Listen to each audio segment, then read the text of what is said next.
All right. Hi, everyone. My name is Evgeny Osipov, and I'm welcoming you on this course, D7079E, Secure Artificial Intelligence.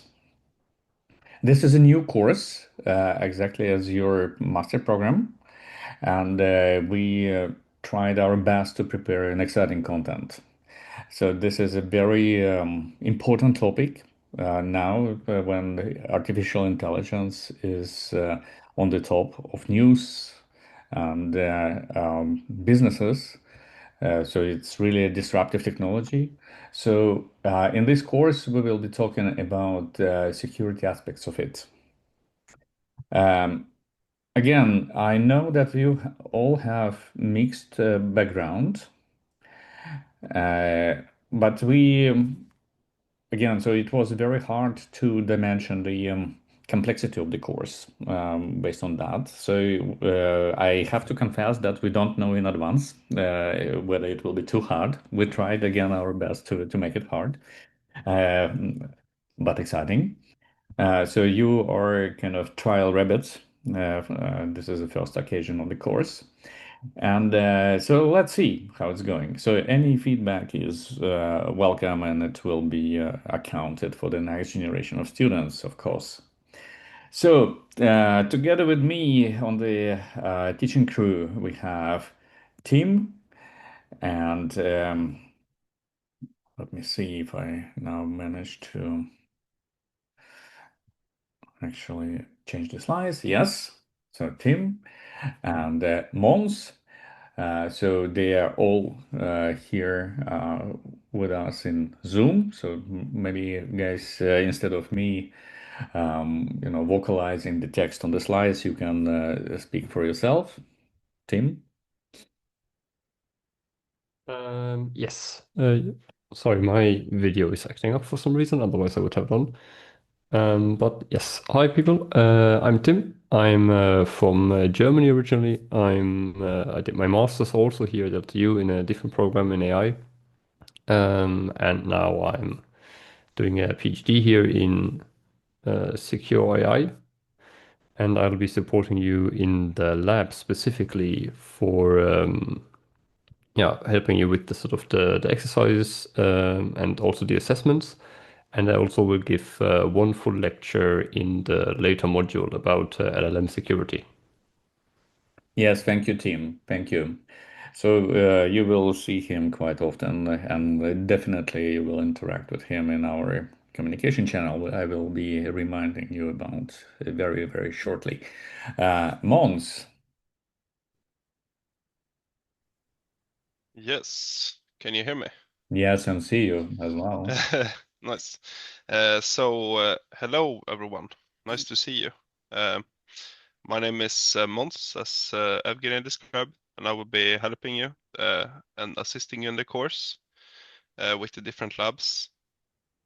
So currently I'm working at LTU as a researcher, and I did my master thesis in AI, federated learning, and hyperdimensional computing.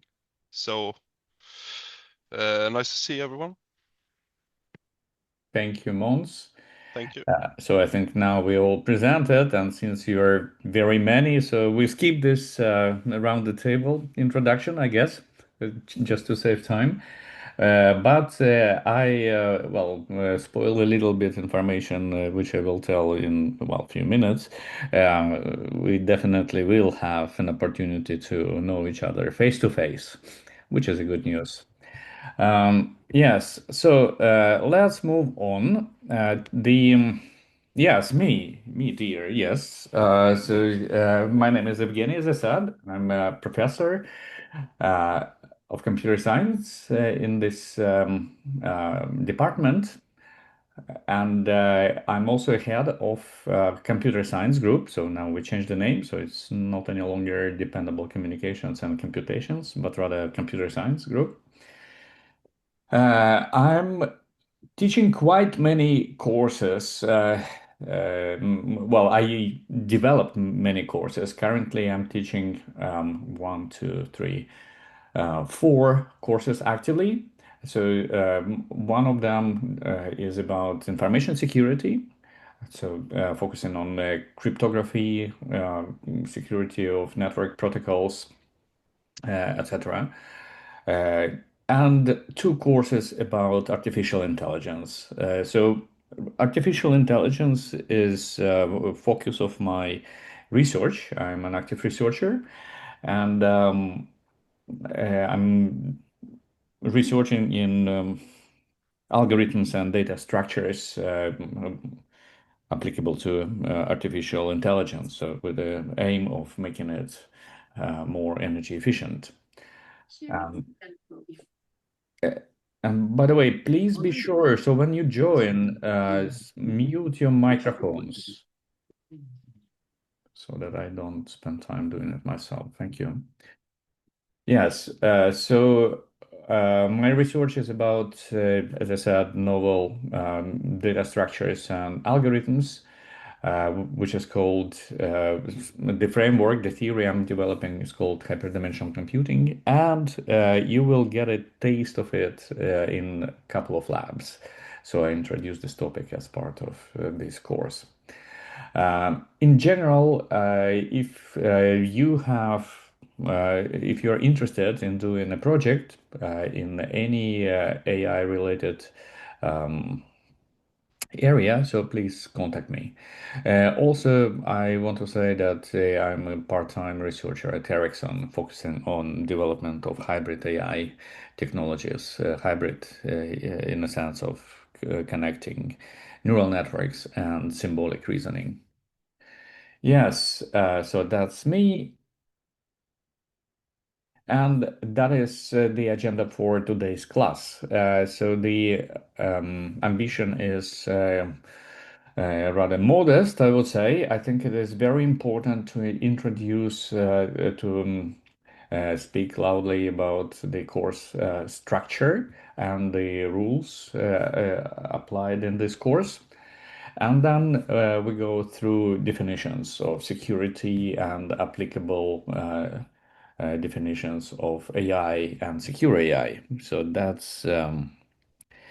uh, that's that's about it. So if you have any questions, feel free to write in the chat. So I'm monitoring chat on my other screen. Yes, and or maybe unmute and speak up.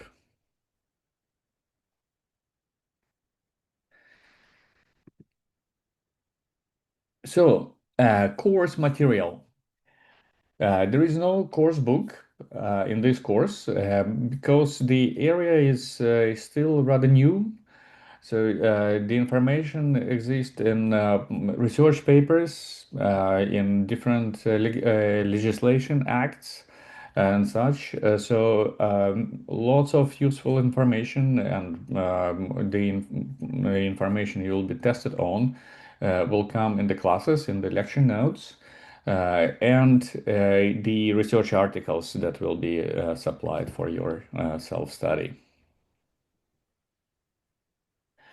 The content of the course. So here you see the list of topics, and on this and the next slide. The important message to you is that the course is structured in kind of sprints. So, which is the duration of which is 1 week. So basically, we start with a theory week where I have classes, normally three, sometimes two. So all classes are scheduled in the so you find the times in the schedule. So the lectures will be recorded and made available. Hopefully, if the technology wouldn't betray me. So and then the theory week will be followed by a practice week. And on the practice week, there won't be any classes, lecture classes, but there will be one introductory class led by one of TAs, either Team or Mons. And lab assessment sessions towards the end of the week. So the whole week is intended for doing labs. So the labs will be available in the beginning of theory week. So this is our intention. So now, for example, if you see Canvas, if you look in Canvas, so then you will see that Lab 1 is already available. Also, I don't know how many of you have had an opportunity to check it. So you see that it is quite lengthy. So my suggestion is to do a kind of slow start already during the theory week, but still focusing on understanding the concepts, theoretical concepts, and preparing for the quiz. So each theory week will be ended with electronic quiz. Yes, and then during the practice week, so you fully focus on doing the lab. So the deadlines for each lab are hard in a way, or maybe semi-hard, meaning that if you don't submit or if you don't assess the lab before the end of the week, so on the assessment slot, then you will get penalties in terms of number of points. I will come back to grading rules very, very soon. And then again, so we have a theory week and an attached practice week. And here you see the topics. So today, well, we start with some fundamental definitions of AI and security and secure AI. Tomorrow, so you will have a kind of boot camp into um, machine learning and artificial neural networks. So in one class, I will ramp you up to a level needed to perform the lab. And so the third lecture of this week, of this theory week, will be about black box attacks on artificial neural networks. Then theory two will focus on white box attacks, model inversion, anonymization, and deploying AIs on untrusted platforms.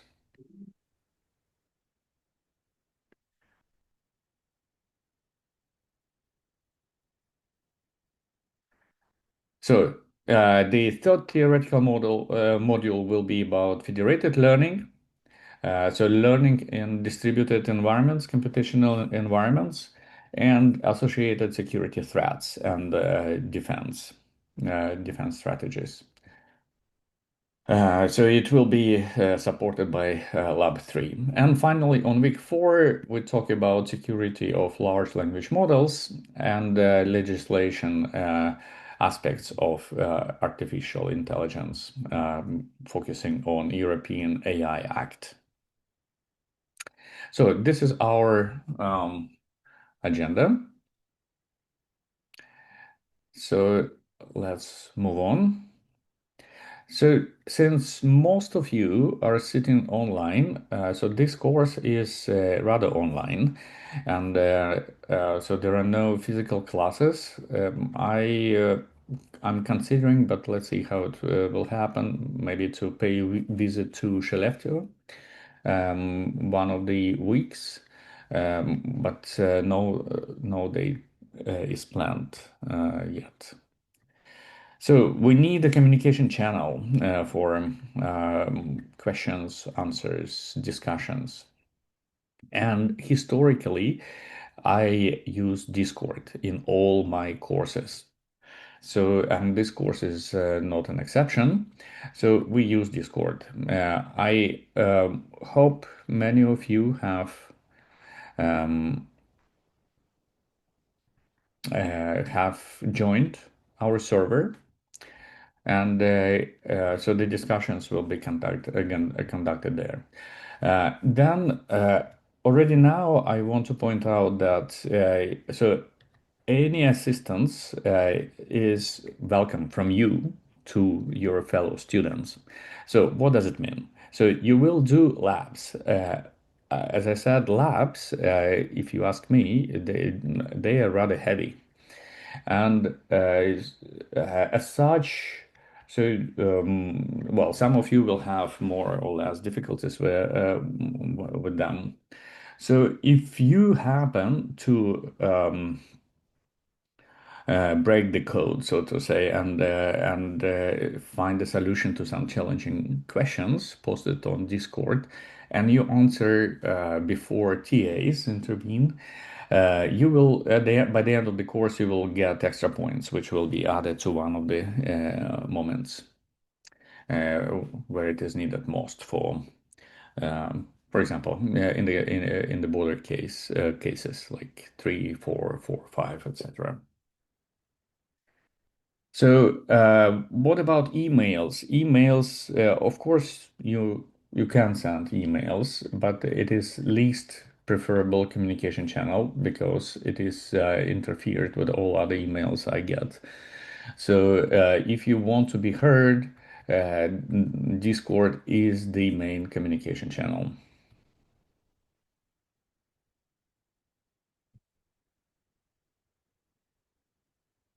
Labs. So very important information. So we are recording this session, uh, I want to recapitulate on this several times. So same information exists in Canvas on this slide, and it will be available on the recording. So there are 4 labs. So each lab will give some number of points. And you need to collect a minimum number of points, which is 250, to get 3. So to get the past in this moment. And then in Canvas, you will see the grades. No, so now I'm kind of, if I will spot some inconsistency in the grading ranges, I will correct on the fly. So it is hands-on labs. So you will do programming in Python. So in some cases you will be given stub code, so that you can well, kind of fill the blanks and answer the questions. In other questions, in other parts of the lab, you need to develop your own implementation. In either way, by the end of the lab, you need to compile a report, which normally is a PDF made out of Jupyter Notebook with all the explanations, possible screenshots, etc., etc. So you submit the report before the assessment session. I will tell you now about the assessment session. Um, yeah, so I see some questions in the chat. Yes, that what was written before, so is now clarified. So I will explain you what is it all about. So not to be confused. So you are asked to do labs either individually or in groups of 2 at most, 2 people at most, and you decide yourself whom you are doing the lab with, right? Uh, However, as I said, so the labs must be assessed during the face-to-face assessment orally. So it means that each and every one of you should uh, turn up for a face-to-face assessment, which will happen on Fridays on practice weeks. And just for the assessment purposes, you will be randomly grouped into groups of 4. So what does it mean? It means that, yes, you can do the labs in groups of two, uh, but you need to be able to do all the steps yourself or to reproduce all the steps yourself. And that will be tested during the assessment. So why all this hassle with this two or four people's group? Well, this is simply for logistic reasons. You're 145 or 140 plus students. We are three people who will be taking assessments, and so we want to streamline this process somehow. So on this note, I want to turn your attention to Canvas. So first, all the information that I'm presenting, you find in the README file or README page. Then, as for the labs, so you need to sign up for the presentation in this sign up sheet. So it should be available to you. So I see some of you are getting into it. So what you do, well, it's up to you to select one of us to assess, and you start to book your presentation slots. So I have to double check the schedule. It needs to be modified, but these are the default assessment times.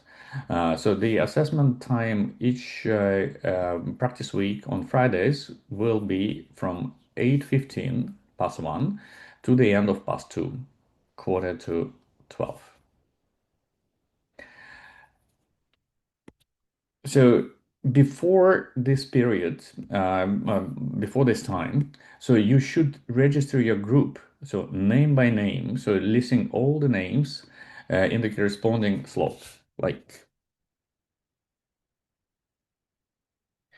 uh, blah blah blah. Okay, and then you come well in advance before your booked slot. I bring the group to a breakout room and discuss the questions in the labs. So it will be a fast assessment. So each group will be assessed within 10 to 15 minutes.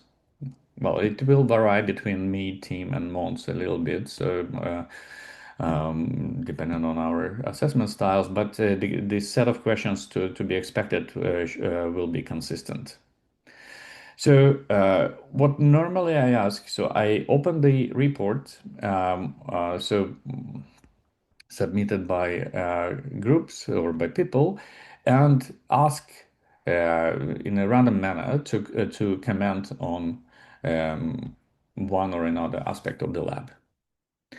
So sometimes questions would be also related to a theory that was presented last week. So be prepared. So it is during the assessment you will get the points for the lab. I hope this I made myself clear here. Do you have any questions? Let me stop talking and look at the chat, or you may ask questions. So during the assessment session, we will get like up to 80 points on the first lab. Yes. But if we do it not too well, then we get less points than 80, I guess. Yes. That's Okay. the correct logic. Yeah. Thank you. Okay. Okay. Yes. But as I said, so since you're so many, so we see how it's going. So some logistical adjustments could happen, but this is the current rule, so to say.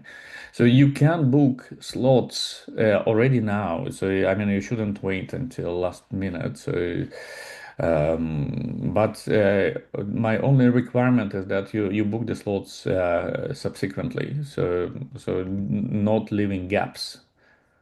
So for example, if you see slot 2 is empty, so don't book slot 7. Okay, good. Yes, so let me go back.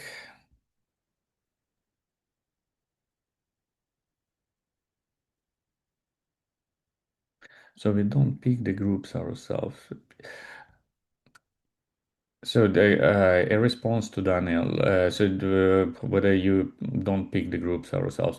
For the execution, you can do the work in groups as you please. So in groups of 2. So this also should be reflected in the report. But for the assessment, you will assess in groups of 4, which is randomly formed.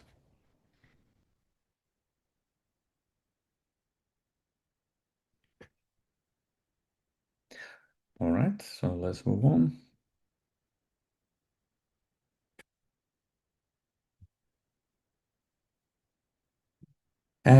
For the assessment, so you will join one of our Zoom rooms. So I mean, you will use for assessments with me. So you will use the same Zoom link as for the lectures, so the one that you use now.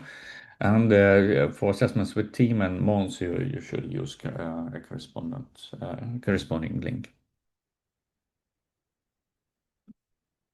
Yeah, okay. So now I see some inconsistency which I need to correct. Sorry.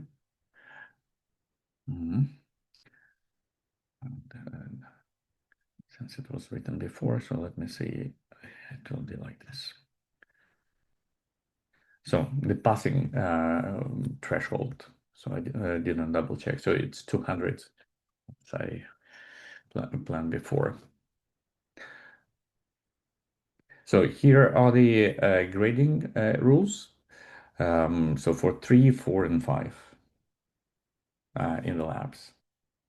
And quizzes are electronic quizzes, so with multiple choice, multiple answers type questions. Some questions will require calculation, some questions are on conceptual understanding. So you get points, up to 300 points for all of them. And here are the grading ranges.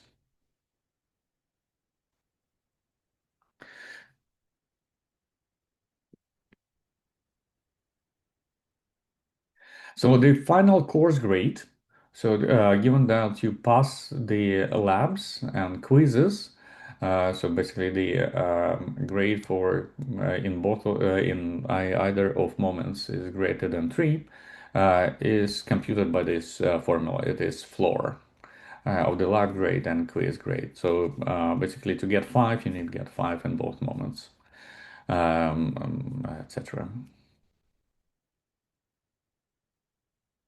So then again, so there will be I will come back to your questions, Stefanos, very soon. To Yeah, as it always happens, there will be cases when you will be late with submissions by one or another reason. So, and that's why I said that it's a semi-hard deadline. So the labs will be available for submissions until the very last week of the course, so before the exam week.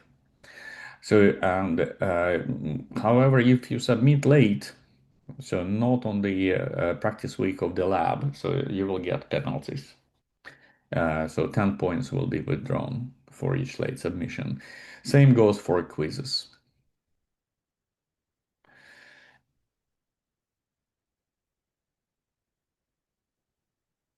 So now back to question of Stefanos. How we will know which random student group you will be assigned. That's easy. For that, you all need to register to the course and become students. So I saw a message from Nishant on Discord yesterday. So that was a very good reminder that the registration is open. So as soon as you all are registered, I will generate these groups and you will see them in Canvas.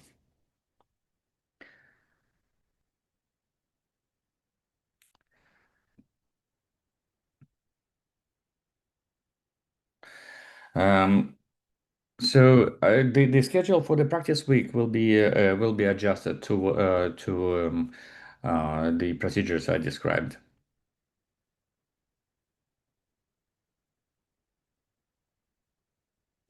Well, you need to sign up for the Google Doc just to not clash and not to wait too long for your assessment turn.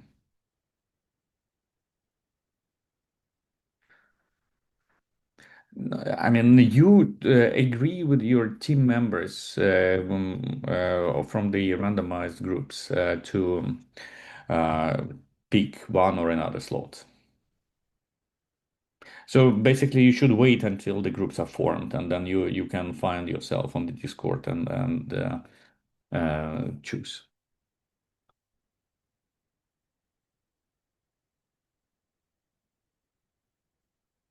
The last bullet point in the current slide mentions an exam week. Will there be a final written? No. So this course adopts a continuous examination form. So basically, when you are done with all assessments and all quizzes, so you're done with the course.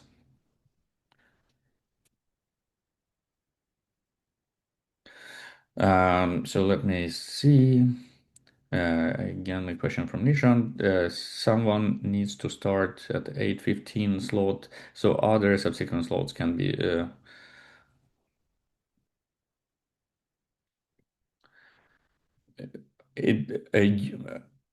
You as a group pick a slot based on your convenient first available slot, basically.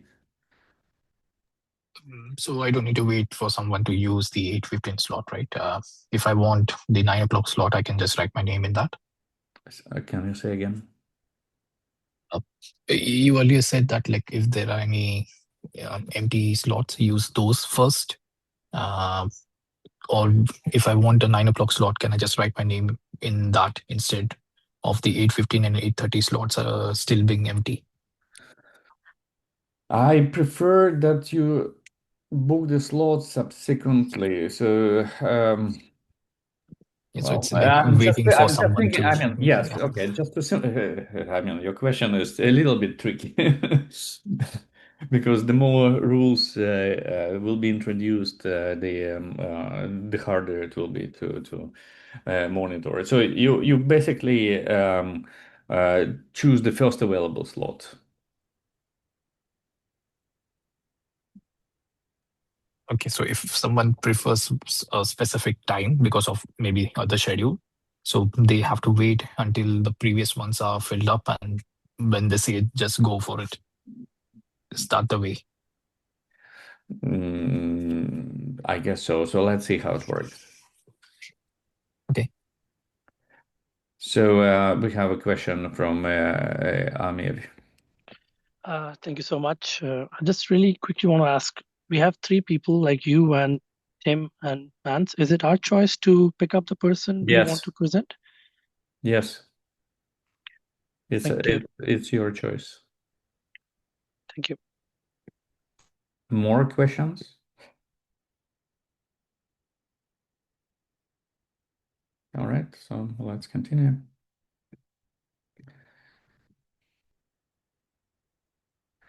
Well, all this information that I told you is also available in Canvas. If you see any inconsistencies again, so I mean that happens, so please send a message in Discord. Maybe while we are still here, I want to draw your attention to quizzes and how to prepare for the quizzes. So, well, for this week, the quiz is still not available, so it will be available on 23rd of January. And how to prepare for it. So you maybe, I mean, a good strategy would be to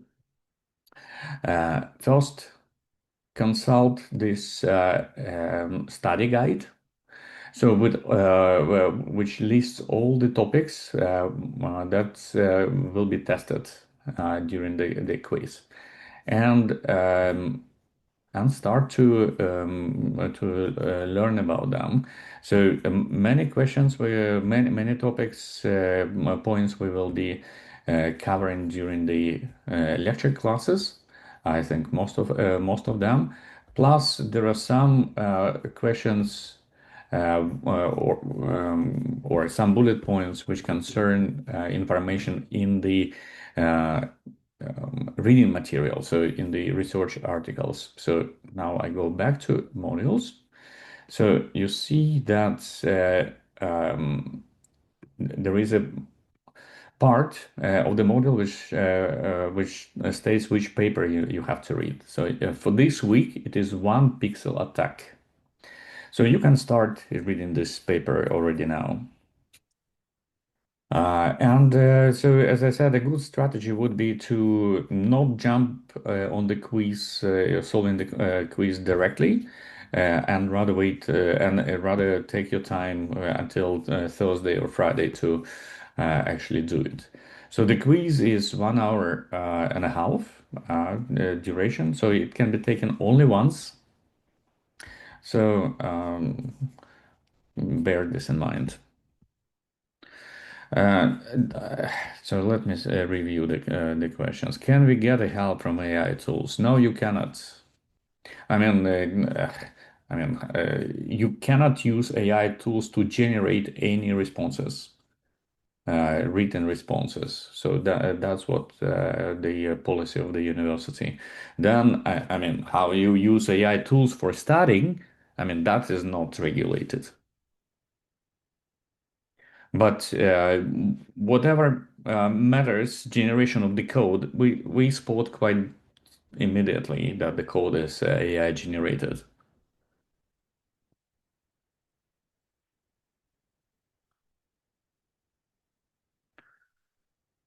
No, but yeah, but Stefanos, my here, I mean, this is the regular course which is given in scheduled time. So I think you need to resolve this conflict somehow. I mean, some pending assessments can be done, of course.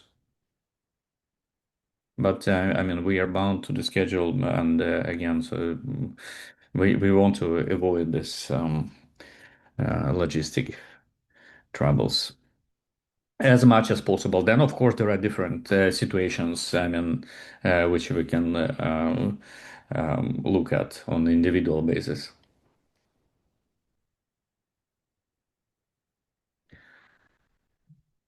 As I mentioned, so the questions in the quiz are multiple choice questions and multiple answers types. So it all will be graded electronically, automatically.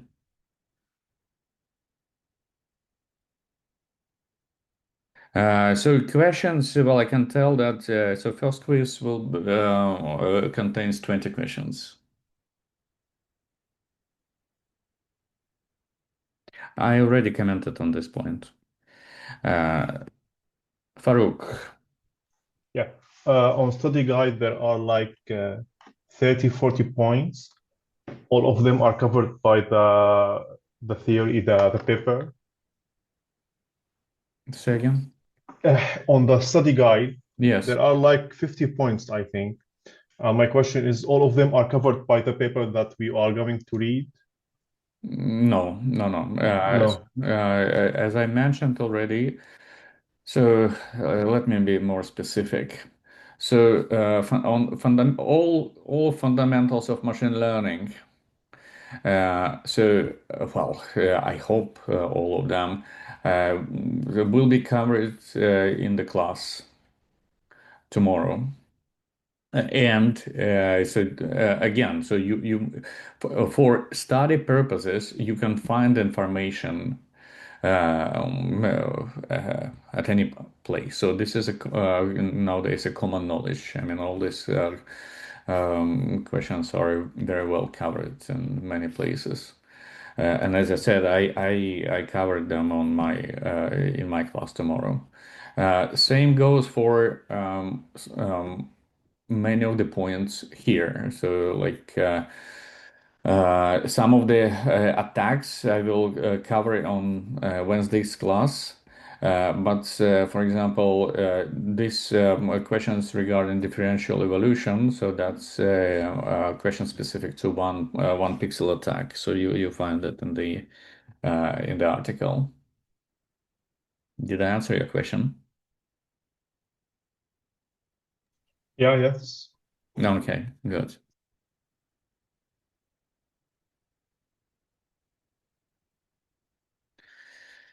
But again, so I see some lively discussion about the assessment times.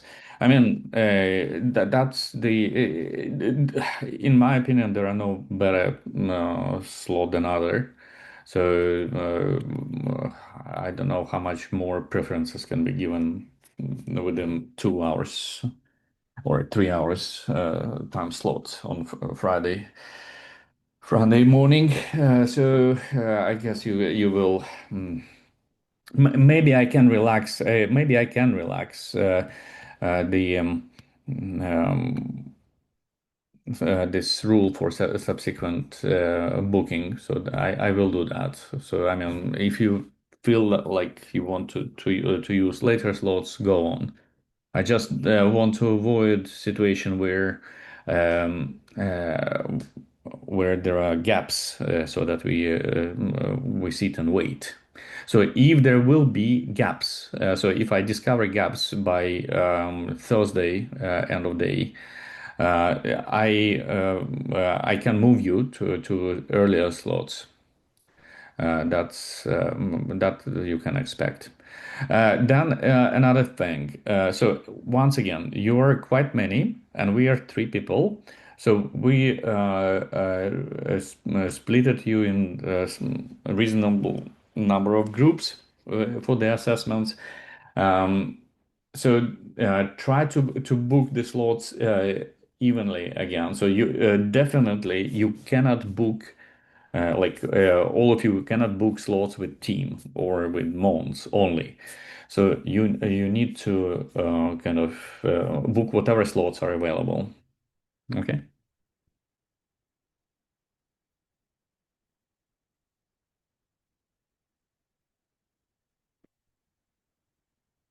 I have already answered this question.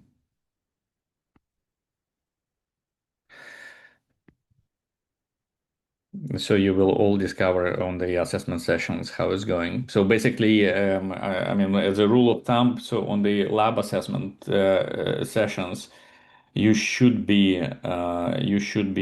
aware about or you should know the background knowledge behind different steps, background theory behind different steps. So it's not just blind execution. Okay. So let's move on. But I mean, with all being said, I just want to say that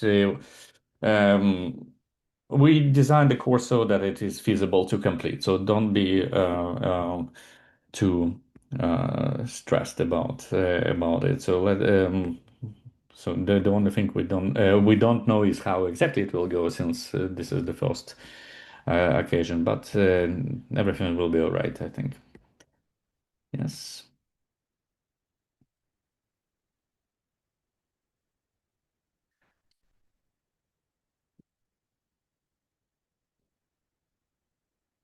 Oh, no. So, I hope there are no more questions about logistics. That was already answered several times, the question that appeared in Canvas. So please refer to Discord. All right. Okay. So let's talk about security first. So this course is about secure artificial intelligence. So let kind of break it down into topics and talk about security. Um,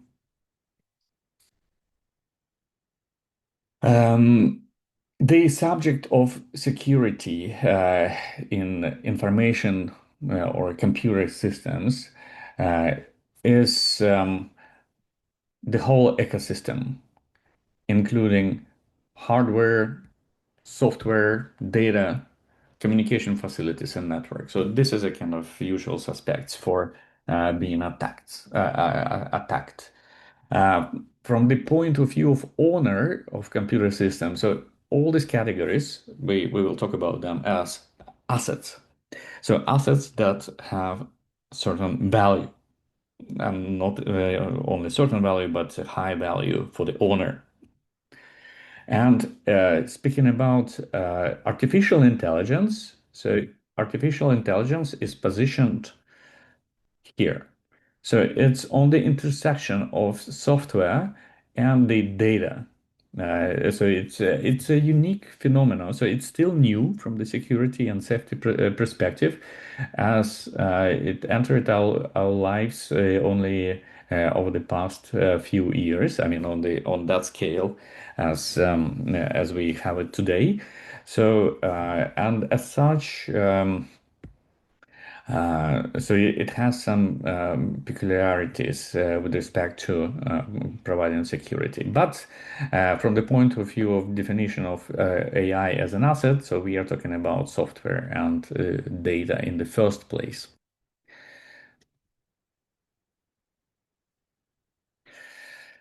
So let's see the usual ecosystem, the security loop. So with respect to the assets. So with respect to the assets, we have two actors here. So the legitimate owners of the asset for whom these assets have a value, and bad guys. So the threat agents that want to modify it, damage it for some malicious purposes. And so in this context, so this wish or intent from the threat agents is characterized through threats that are applied to assets.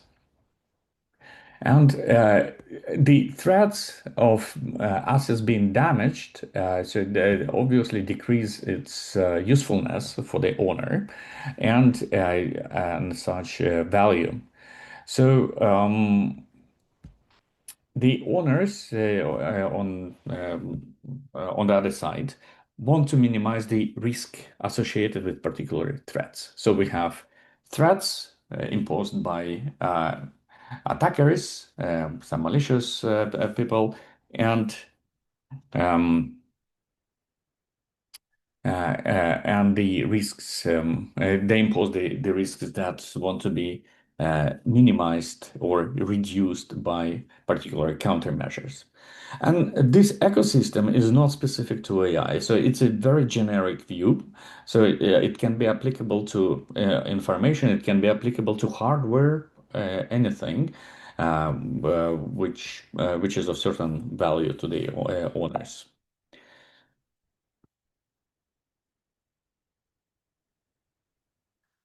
So, and the important thing, so if we go back a little bit, is to characterize the risks. So we need the systematic approach when talking about security. We need to have a systematic approach to mitigate the risks. So, and all security risks, threats, vulnerabilities are assessed based on potential ability to compromise one of the following principles. or fundamental concepts, which are availability, integrity, and confidentiality. So let me turn to the question. So it was a question in the audience, I think. Daniel or something? Yeah, we learned before it was the opposite, the reverse, that is CIA. But maybe it depends on what you prioritize as well, as in the IoT, of course. To me, CIA is something different, but I guess so. Actually, there is no priority. I don't know what was from the security perspective. So all three concepts, the security concepts, they're equally important to be analyzed and be protected against possible threats. So if you look in the security book, classical security book, so I mean AAC. So this is one of the typical shortcuts for this notation, but it doesn't really matter. It can be CIA, so as you prefer. So you won't get any penalty if you write CIA. Just want to make that clear. Yeah. But I stick to what I have, what I'm teaching Yeah. in my courses. So you translate it to your previous knowledge. All right. Okay. Good. So availability again. So I probably will go into very, very fast forward. So as I want to come to the security aspects of AI. So we want to ensure reliable access to the assets. And this is important, so because it is only when asset is available, so then it has a value, obviously.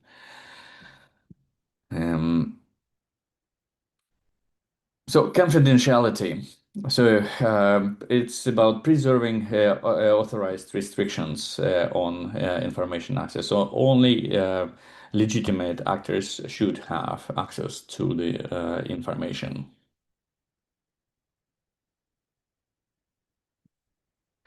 Integrity. So this is about protecting against improper information modification.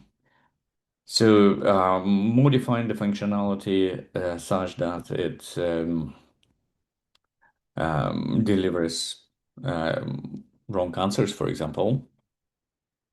So these are the three fundamental concepts. Again, in different depending on the focus of the security protection, whether it is networks, information, or systems. So the content of the measures can be different. The attacks are defined differently, and even definition of particular definitions could differ somewhat. But in order to kind of map it to the case of artificial intelligence, so let's talk about AI first. And here I want to pose a question to you. So what is AI? So so let's do a quick poll. So now oops, sorry. So that's just a formal definition. I want to go back to the slide, and you can enable your microphones, and let me just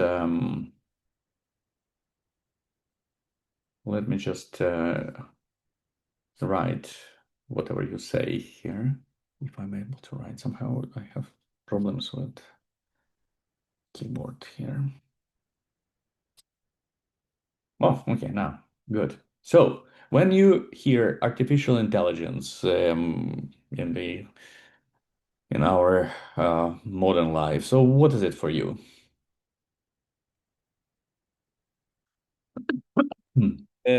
It's making machine thinking like human. Okay. Automation. Yeah. So else human. Hmm? More? Automation.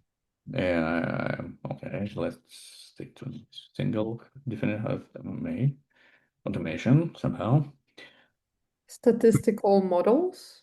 Statistical models. Yes.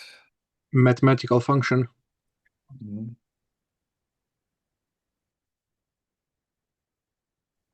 It's a software. Oh, it's okay. It's a software. Yes. All right. Yes. Cognitive ability. Cognitive ability. Yes. Cognitive ability. Yes. Okay. So we Machine learning. okay, machine learning. Okay, so now we come to an interesting term. So maybe I can close the poll for now. So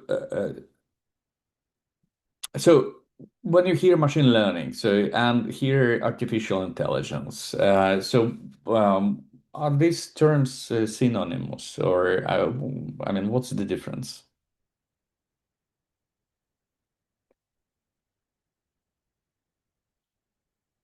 You can enable your mics again, so obviously.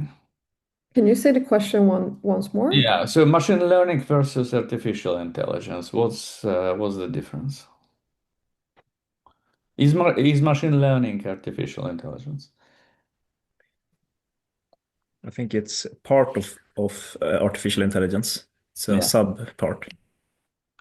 And if you be more precise, Yes. which subpart? I mean, what makes it? Deep learning.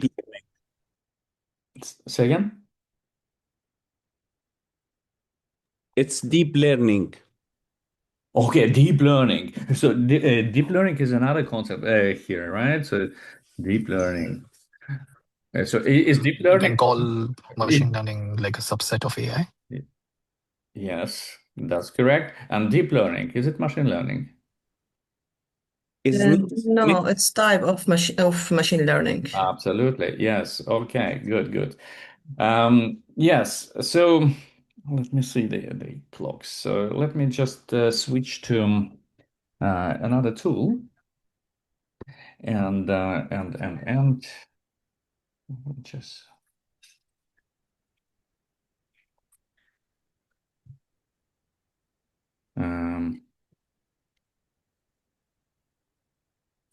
so let me see.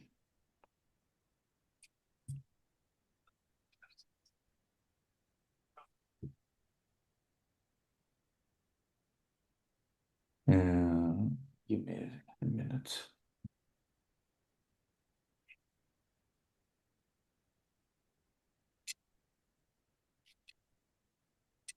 Mhm.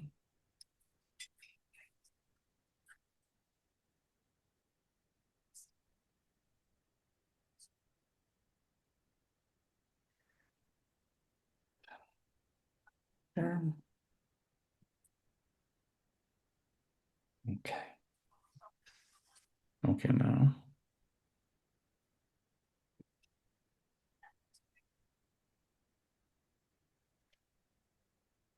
So now let me see this link.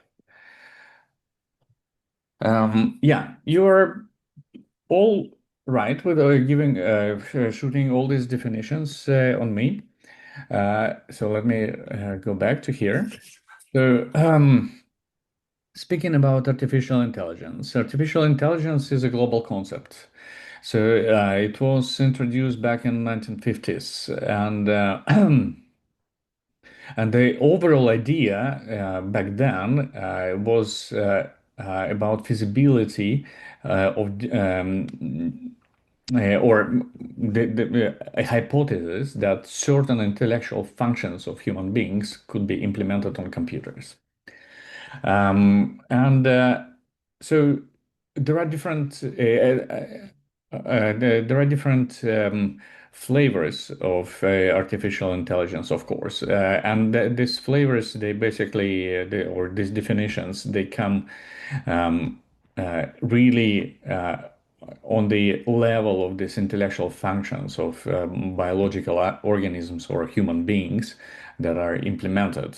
So, as you may guess, we humans are very complex creatures with respect to cognitive abilities, and so far we couldn't. We couldn't implement all these cognitive functionalities in full. So if we would do so, we would be talking about achieving a strong AI. So far we are able to model only very limited number of functions. Yes, the AI in terms of large language or foundational models is very, very capable, but still it's kind of a border case of weak AI. And then, actually in the AI world, it is projected that if you can achieve a strong AI on machines, so this strong AI could very quickly be surpassed the level of human intelligence, and basically we enter this philosophical domain of superintelligence, or whether there are whether we can create life forms with more intelligence than human beings. So what we are the focus of this course is obviously the technologies that we have today, and technologies that we have today are largely can be attributed to set of models which commonly referred as machine learning models. So that is our AI definition. And so just to put more flesh on the bones, so to say, so let's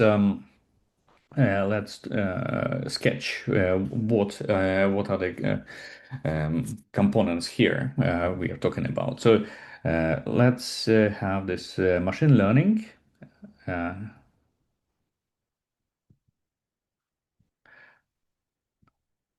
in the middle. So that's say our focus. So we are talking about models which are built on data, or in other words, data-driven models. So we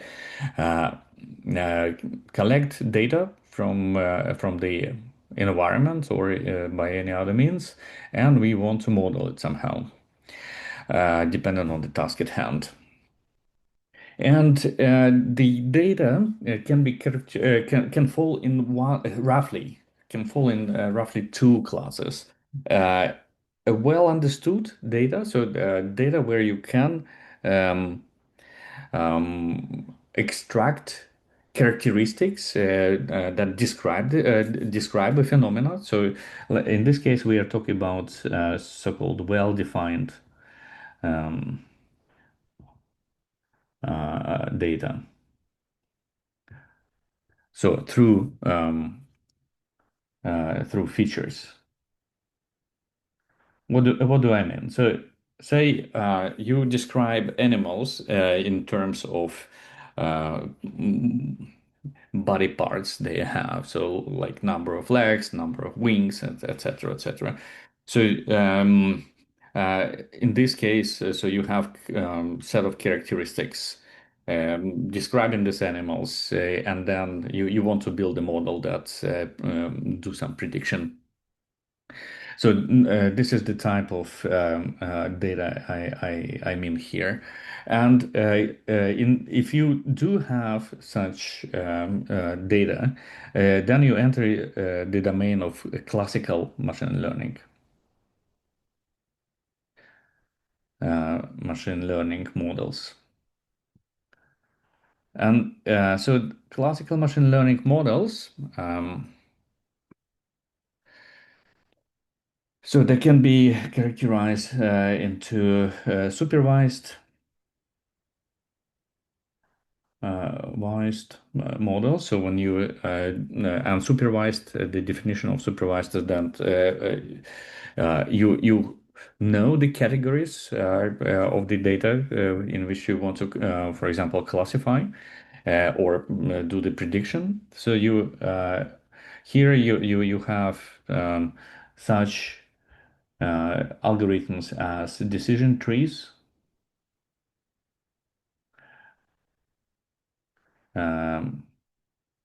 k nearest neighbors. So you will be working with it during labs. You can so that is for classification.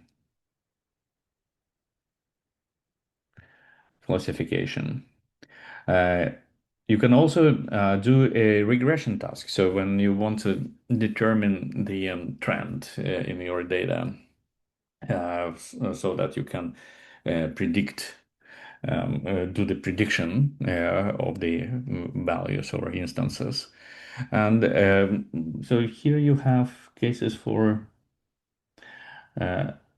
such algorithms as, say, linear regression, well, different other types like polynomial regressions or ridge regression. So on the unsupervised branch where you just have data,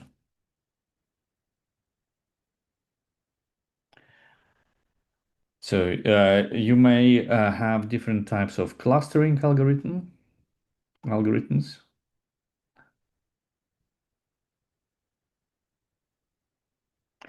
like DB scan,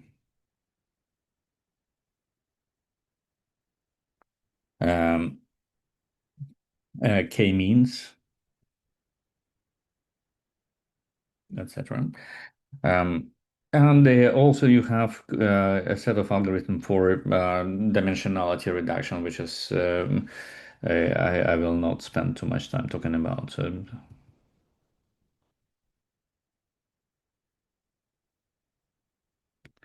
The reduction. So these algorithms are used for different purposes. Yeah, well, as a pre-processing to other algorithms or for data visualization. Also here we have reinforcement learning.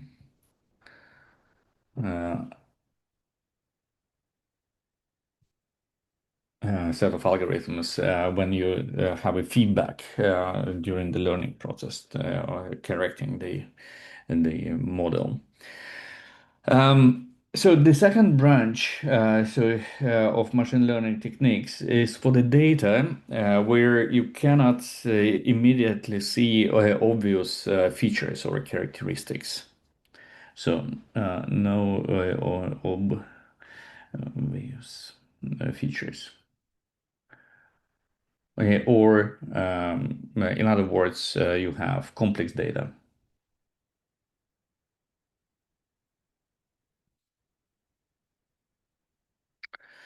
In this case, you want algorithms that do find in your data the features that allow solving a particular task.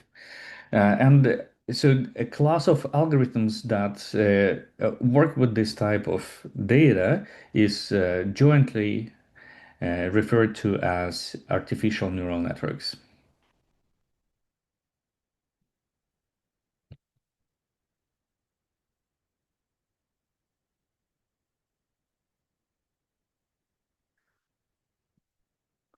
So, and here we have several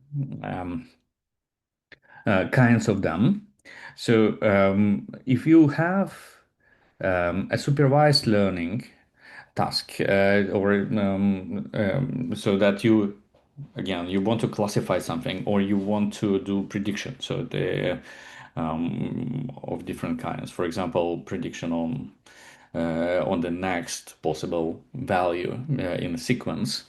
So here we have such algorithms as multi-layer perceptron,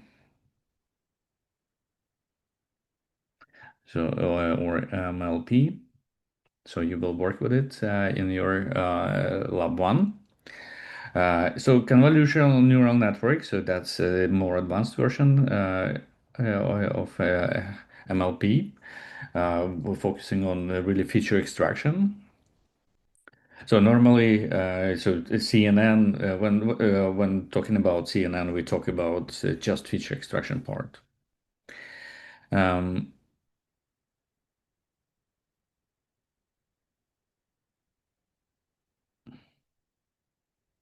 So this type of algorithms are used for mainly for classification tasks.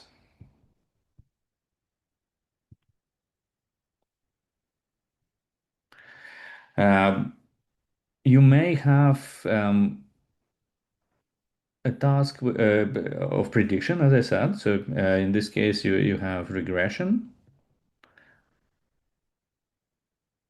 Or a auto regression. So depending on the input value, so you want to predict the next most likely value. So in this case, we are talking about algorithms such as transformers.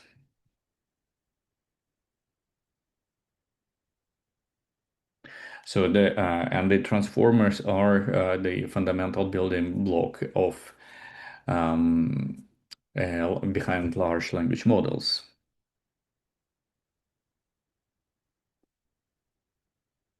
So then we have also unsupervised. So this part is about supervised learning.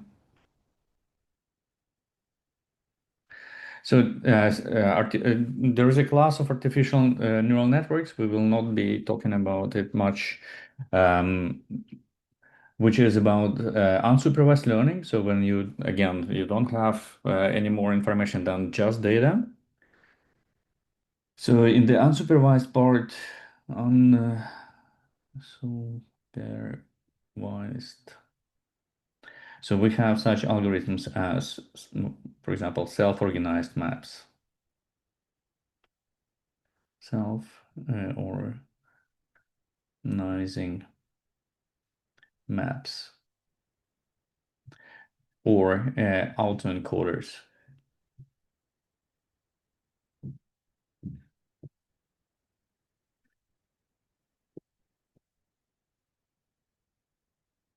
Autoencoders. Yes. So basically, this is a layout of machine learning techniques that are of interest to us. So in all cases, so we have data that is used to create a model that do something useful. So do some prediction. And it is the model and the data that become an asset for the owners and a subject for an attack for the threat agents.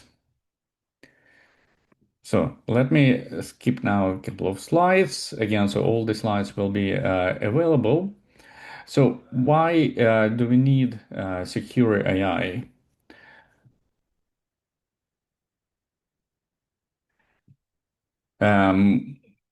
As you may understand, so nowadays AI models are used in many aspects of our life, sometimes in critical decision loops.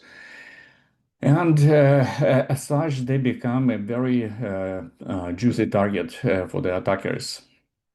And the proliferation of the AI models created a really unique attack vectors.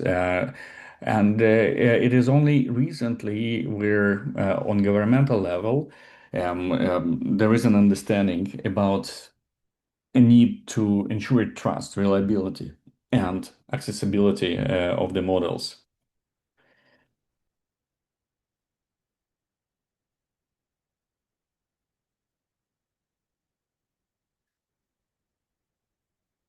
So what are the possible targets when AI or AI models are used as targets? So it is the data that is used for training. So the same attack vectors as previously: privacy, confidentiality of data, uh, the models themselves, so that could be modified and start to produce errors, and the systems themselves that that deploy the AI solutions.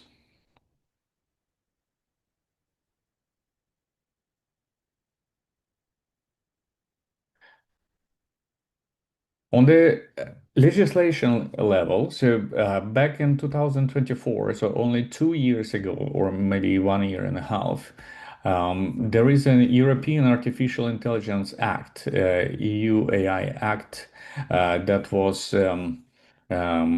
accepted by the Parliament, and which suggests the guidelines on what does it mean to develop secure by design AI systems so that they can be used in different parts of our life. Again, so the European AI Act, so we will be talking about it a little bit more towards the end of the course, is about guidelines. The practical implementations, it is handled by different standardization bodies. So again, maybe of practical importance is the specific committee that take particular recommendation and develop specific solutions to address these recommendations.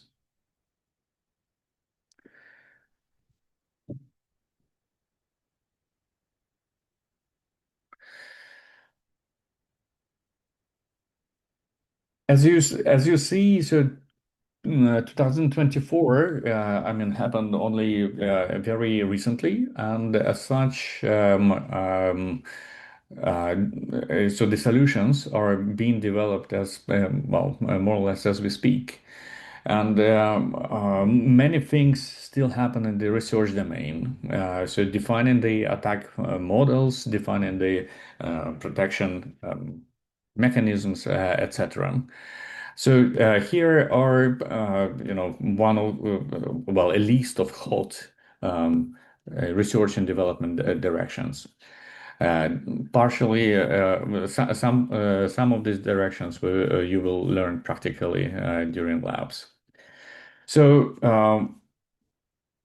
one of the serious threats is adversarial attacks. When the attacker tries uh,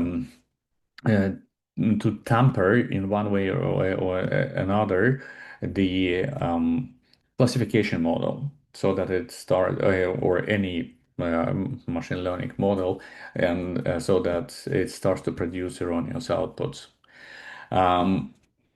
Another important direction is deploying AI solution in distributed settings, so that data is collected by different actors, and so you need to train a model on a centralized server. In many cases, so this centralized server is located on an untrusted platform, data platform or computing platform. So in this case, we talk about federated learning, and securing AI systems is very important. Then definitely important is interpretable and transparent AI system. So you need to be able to explain what is happening during the decision-making process.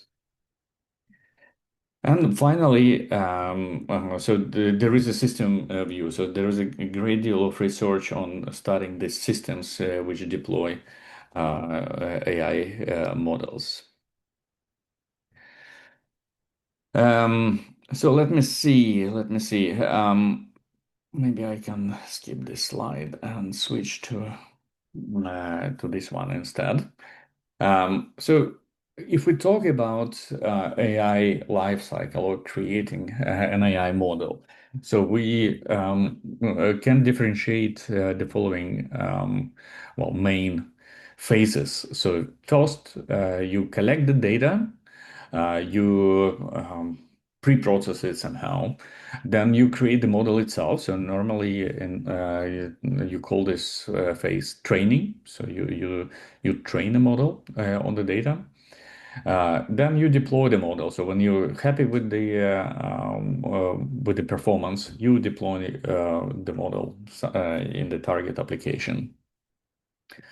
And finally, so when you deploy the model, so it starts to actually produce useful output. And so this phase is commonly referred to as inference.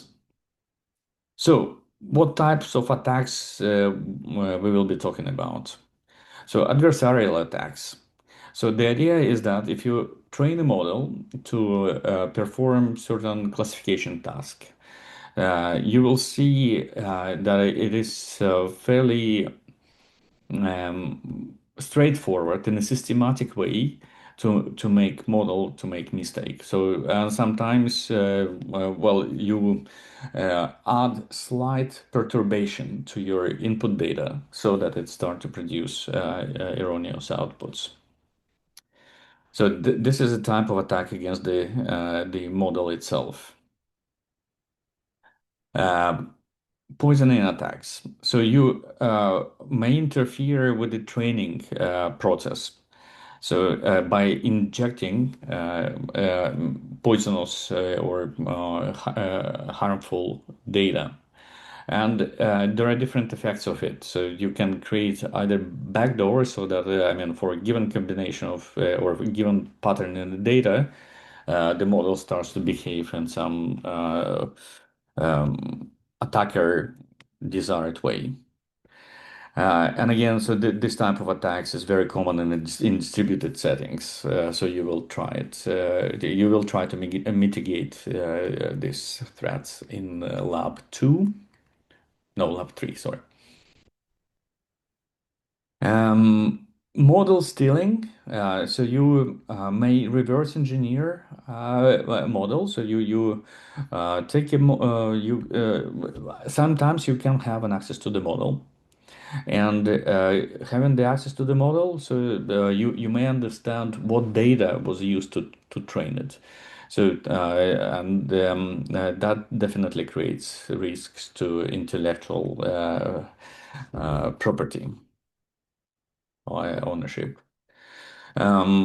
Membership inference. So that types of attacks are directed on the data itself. So the goal with these attacks is to compromise the privacy of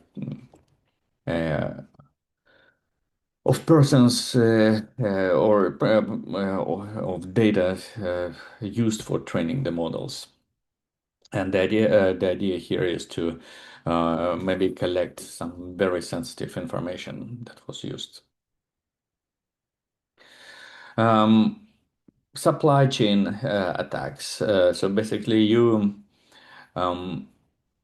create a model, or nowadays there are plenty of models you can download from the internet in different contexts. In many cases, you as a final user, you don't know the details of training and such. So and this creates definite threat for the system system-wide threat.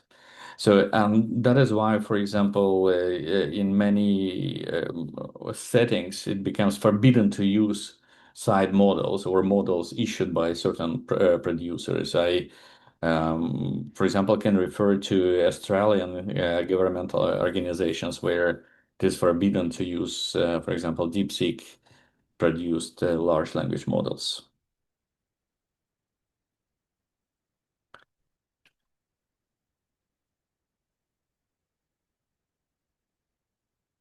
So what we will learn in this course, so we will go deep into the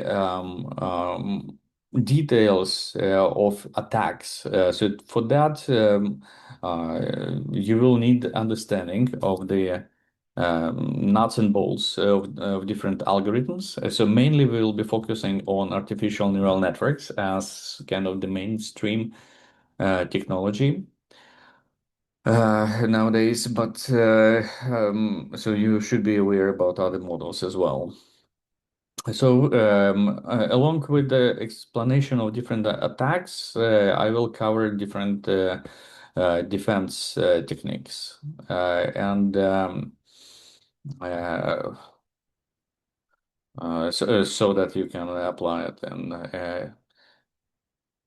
practically.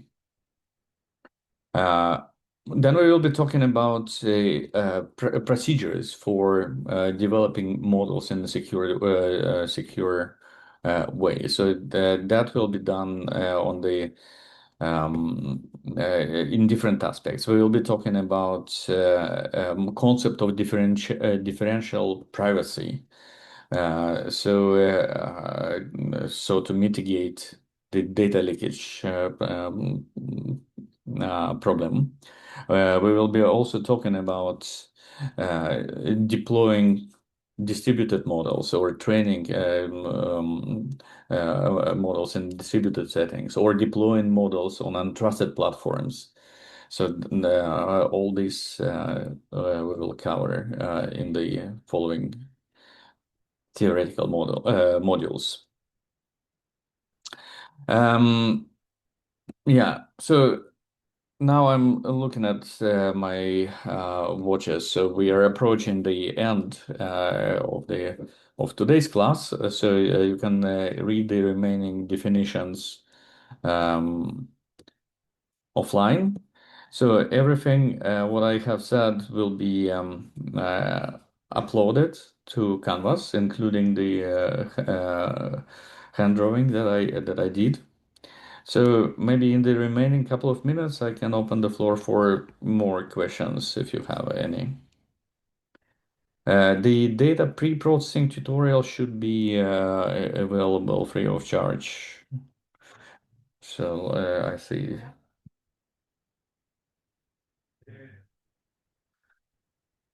So let me just double check.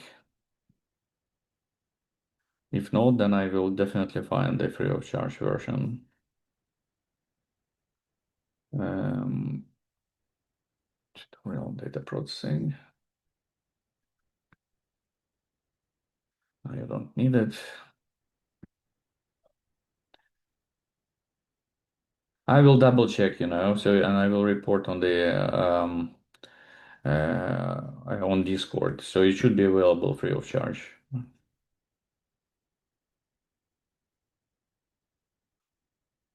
Any more questions? Hi, Jenny. Can I ask you a very fast question? Yeah, sure. If you go back to the slide that not the slide, but the handwriting pad that you had for a second. This one? Yes, exactly. I have two major questions. First and foremost about the transformers. They are an architectural design, essentially. So they can be used in the sort of a sense of both supervised and unsupervised. So I'm not sure, because it's like a Dino V2, for example, is a version of autoencoders, right? That has the transformers as a part of its architecture.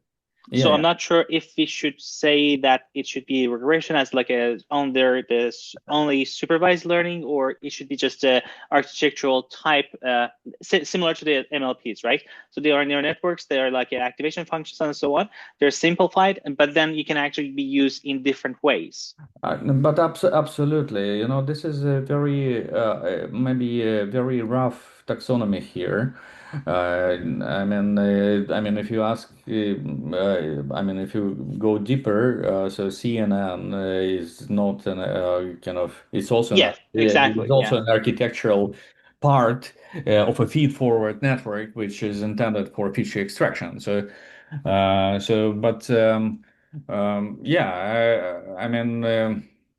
yeah, just I buy what you say. So, but Here I I referred to transformers probably from their main current application, the downstream problem for auto-regression, which is used in large language models. But of course, it's an architectural solution, absolutely. Yeah, okay. So because that was the sort of my first question. The second part about the reinforcement learning. Yes. It's the same question again. Because reinforcement learning by itself is like SARSA. So if you go back to the original like reinforcement learning, which is SARSA architecture itself, that is not just an algorithm, but also it is about using, for example, MLPs. And then on top of that, you can actually use different, again, architectures inside of the reinforcement learning, paradigm or algorithm itself. So that also becomes a part of a artificial neural network. So it's not just a classical, the algorithm, the Bellman equation is classical, yes, but the actual like utilization of like neural networks can be done inside of the reinforcement learning for generalization. Absolutely, but yeah, I guess recognizing voices, Alexander, right? Yes. I can further continue your line of reasoning. I mean, so nowadays the landscape of machine learning is not it's not as strict as I presented it on this slide at all. So, for example, there are combinations of neural networks and linear regression models. You can find all different combinations in practical settings. This taxonomy is probably, you should take it from the point of view of appearance of concepts. Perspective, but of course, the current AI, or I prefer to still to say machine learning solutions, they are kind of hybrid to a large extent, and they're used in all possible combinations for solving different tasks. Okay, those were my questions. Thank you very much for clarifying it. Yeah, sure. All right, shall we end this class for today? So see you tomorrow, same time. Have a great day. Bye. You too. Bye. Have a great day. Thank you. Bye. Bye-bye.